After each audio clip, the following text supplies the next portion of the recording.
Today I'm in the 800 block of West Sheridan in a very nice hardwood floor studio with all utilities included.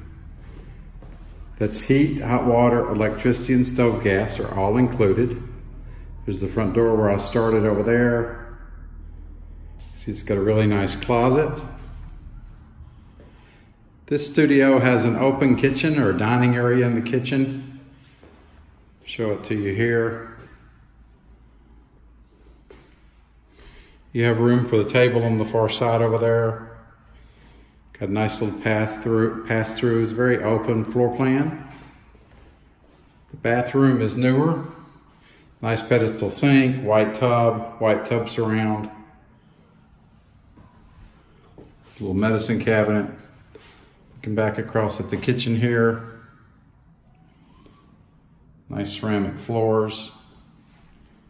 There's the front door where we started.